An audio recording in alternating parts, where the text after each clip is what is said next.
This is the family vacation episode. In Washington, D.C., it seems you can't go 2 feet without bumping into some extension of the Smithsonian Museum. The heat corrals my family into the American Art Museum entirely by accident. We reach the top floor, contemporary art. The sculptures peel off the walls, sprawled out as if fallen from the sky. This confuses my father, who doesn't understand art that doesn't fit on a page. Can we slow down a minute? Is this a couch for sure? Dad eases himself onto a red chaise across from a wax figure of a woman eating. They stare at each other warily. We push through to the next room, where I have my first experience with video artist Nam June Paik. I watch the neon lights glow over his electronic superhighway, an installation of 336 screens, 1 story high, shaped like the United States. The Wizard of Oz plays within the electric pink outline of Kansas. Martin Luther King Jr. gives a speech on a black and white screen shaped like Alabama.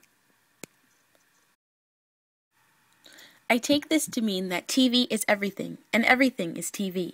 Clearly, Nam June Paik and I are on the same page, or in this case, the same wavelength.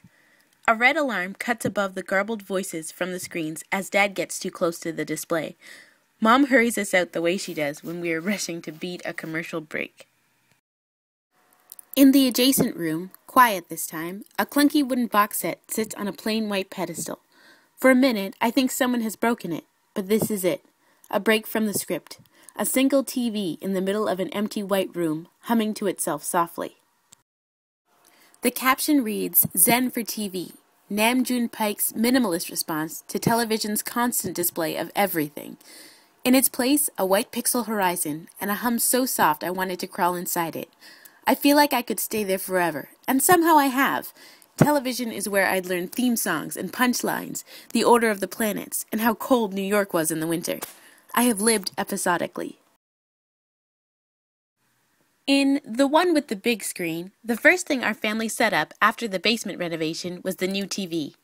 There's a channel for babies, a channel for meditation, a channel to make you think you're at the beach. There are shows about couponing and swamp fishing, shows about lives I will never live. Within a week, we learned there is nothing to watch, but something is always on. Television is always on. My mother insists putting a television in the kitchen will distract us from family time. We end up eating most of our meals downstairs on the couch, laughing periodically. But it's here I realize maybe we are always on too. Maybe my parents are playing the parts of accountants and good role models. And maybe everyone has these other characters in them, and they navigate through their season finales and sweeps weeks, layered up over each other like Russian nesting dolls, but the outer layer never ends. Because the channel keeps changing. There are so many sitcom layers, and talk show layers, and documentary layers, and characters to crowd the set. But if you don't like the beach, you can go skydiving, perform open heart surgery, or kill a man in cold blood, and cook with as much butter as you like without having to leave the couch. I can watch myself on the evening news, sleep my way around the Upper East Side, build a house or tear one down, while yelling, "Objection, Your Honor," on the grounds that I have done these things 1,000 times over. Is this enlightenment?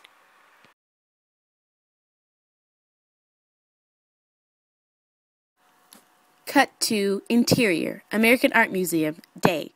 I'm not sure who is watching Paik's simplest piece, a few pixels on a dark screen. I'm not sure if Paik's work has confirmed or rejected my personal philosophy. My father says one line when they come to collect me. That's all you've been looking at?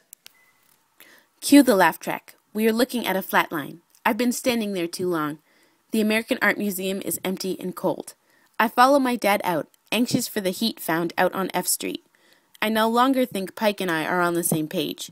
And I don't know how to feel, knowing that when we're back in the hotel where the beds face the TV, I'll lie down and climb inside that hum I love to hear so much.